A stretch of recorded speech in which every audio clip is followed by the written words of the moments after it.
Today's reading is a continuation from yesterday's gospel.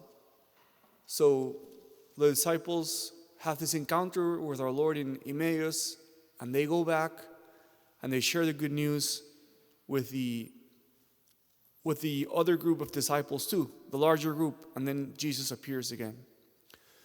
So one of the things that stood out for me from this reading is how abundant and varied is the presence of our Lord. What do I mean by this? So let's think about all the different ways in which Jesus is present between yesterday's reading and today's reading. So the first way in which he is present in the obscure figure of a pilgrim. Yesterday he was present in the figure of a pilgrim walking from Jerusalem to Emmaus. It was hard to recognize him at first, but then it was evident that it was Jesus.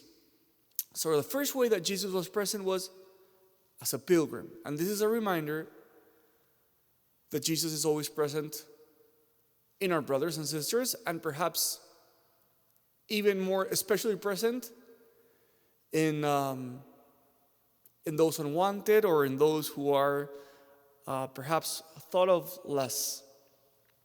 Then Jesus also made himself present in the breaking of the bread. Yesterday happened that, right? Why Jesus disappeared as soon as he did the breaking of the bread? Because the breaking of the bread was a new presence of Jesus. Present in the pilgrim, present in the breaking of the bread.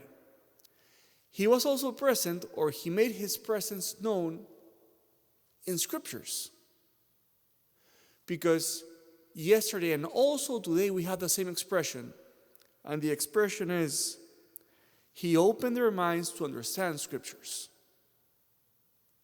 So for the disciples of Emmaus and also for the disciples today gathered, it was the first time that they could see that everything in scriptures was related to him.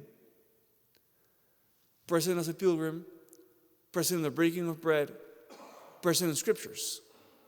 But the text also says today that while they were gathered, he appeared in the midst of them and said, "Peace be with you." So that's a reminder that he's also present when the community is gathered in his name.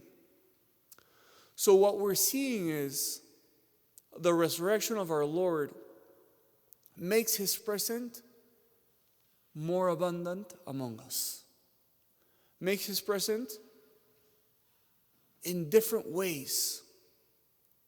Like I said, in a pilgrim, in the Eucharist, in scriptures, in the community gathered.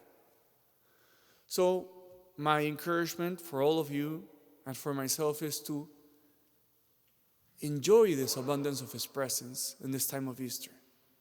To feel filled with the different ways in which he wants to make himself present in our life. With a community, with a pilgrim, in scriptures, in the Eucharist.